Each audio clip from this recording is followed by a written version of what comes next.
Hello everyone, this video is about nuclear decay series.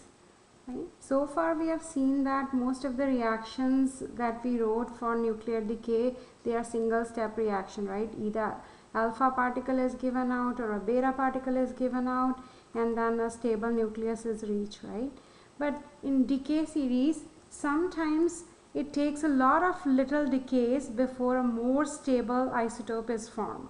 So the parent nucleus undergoes many little decays before it turns into a stable isotope. Right? So this is an example of a decay series. You can see that we are starting with radium-226 and it decays into radon-222. So these are all isotopes, right? So and then it takes a lot of decays, right? And then finally a stable isotope of lead-206 is formed, right? And then it would not decay anymore, right? So let's see some examples.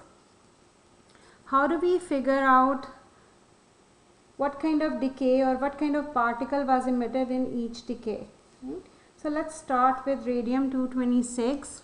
Radium-226 is right here on the periodic table, atomic number 88, right? So we are going from radium 88 226 to radon, which has atomic number 86, right? So the atomic number decreases by 2, right? And look at the mass numbers, right? So mass number of radium 226 and we have 222, right? So it mass number decreases by a unit of 4, right? So which particle has mass number 4 and atomic number 2?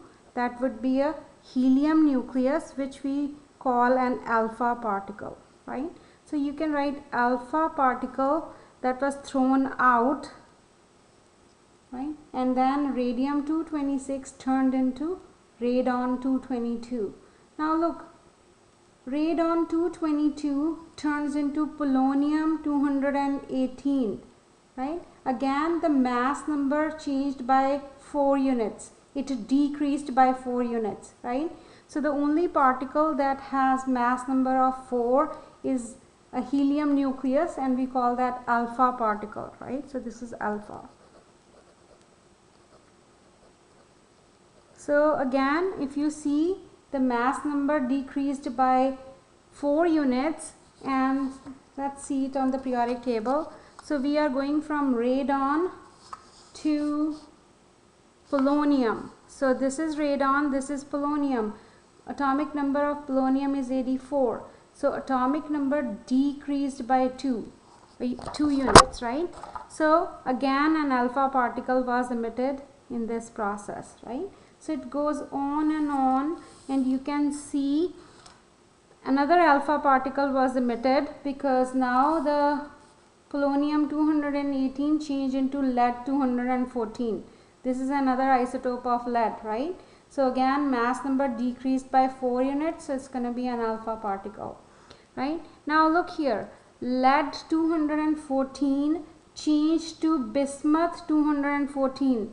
The mass number did not change. Let's look at the atomic number of lead and bismuth. So lead atomic number is 82 and bismuth is 83.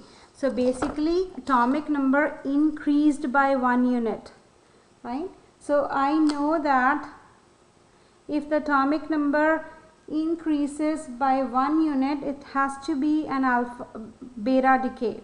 A beta particle is an electron, right? So this is how we write a beta particle. So when atomic number increases by 1 and it's 83, mass number does not change, so it has to be a beta particle. And again, see, mass number did not change. Bismuth has atomic number 83 and polonium has atomic number 84. So atomic number increased by 1 unit. So that has to be another beta particle here, right? So if you keep on doing that, you will see this is an alpha because atomic mass or mass number decreased by 4 units, and if you compare their atomic numbers, there should be a change of 2 units, right? And then lead 210 to bismuth 210, right? You can check their atomic numbers. Bismuth should have 1 more proton than lead, right? And then this would be a beta decay again, right? Similarly, this is going to be a beta, and because the mass number did not change, and you can check the atomic numbers, they differ by 1 unit, right? And then in the last, you will see this is an alpha, polonium 210. So I'm going to write polonium 210 like this, and then lead 206, right? So let's check their atomic numbers.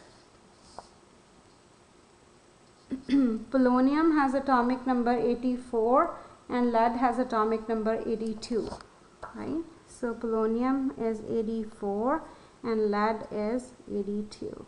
So this has to be an alpha particle because the mass number decreases by 4 units and atomic number decreases by 2 units, right? So let's do another problem. Like, how are we going to put the word problems? So the word problem on decay series is going to look like this. Actinium-226 undergoes a neutron bombardment of a single neutron followed by an alpha decay, 2 beta decays, a positron emission, and another alpha decay. So when we have this type of problem, do one step at a time. So let's first start with actinium-226 undergoes a neutron bombardment. Let's write this part of the equation, right? So let's do that. So we start with 226 actinium, right? And then the atomic number is of actinium is 89. You can see it from here, it's 89, right? So this undergoes a neutron bombardment, meaning a neutron was thrown at the parent nucleus. So we're going to add 1 neutron, and let's first add the 2 things and see what we got, right? So if you add the mass numbers, it's going to be 227, and if you add the atomic numbers, it's still going to be 89.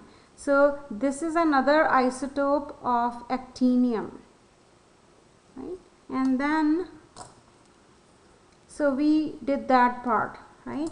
Now let's see what happens followed by an alpha decay. So first of all, an alpha decay happens. It means actinium throws out an alpha particle, which is a helium nucleus. So alpha particle was thrown out, right? The mass number will decrease by 4 units and atomic number will decrease by 2 units.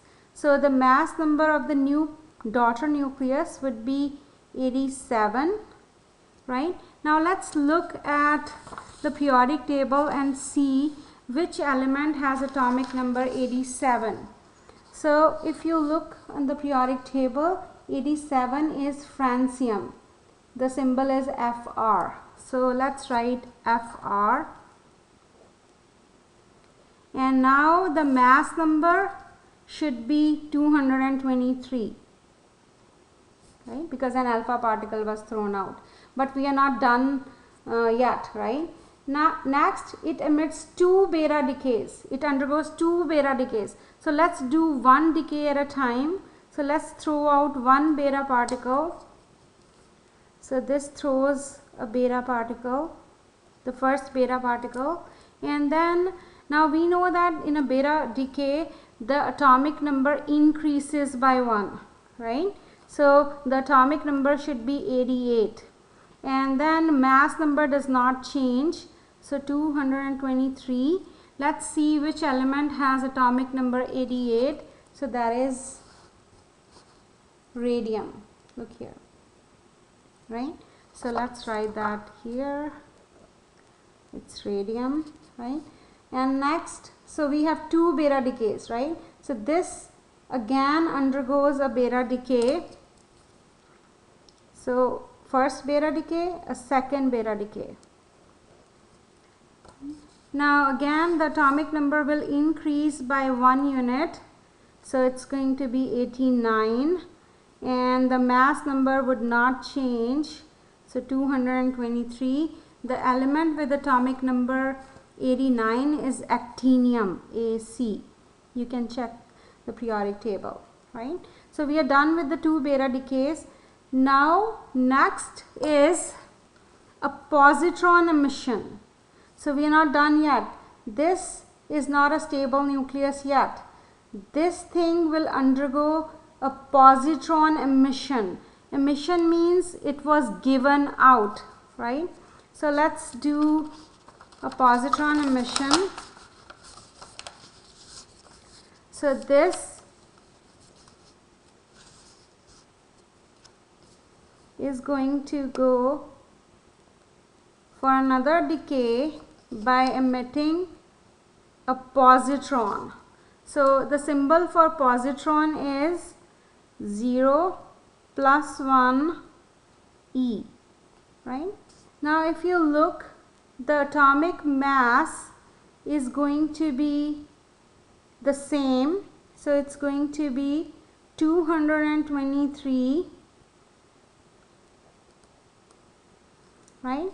And then the atomic number should be 88 because positron has a mass of plus 1, right? Atomic number of plus 1. So atomic number should be 88, right? And now this element is radon,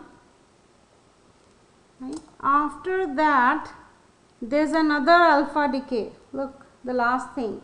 So radium 223 undergoes another alpha decay. Another alpha particle was given out, right? Now the mass number will change and atomic number will change. Both will change. So atomic number decreases by 2 units and mass number decreases by 4 units, right? So this is 86, and 86 is right here, radon, right?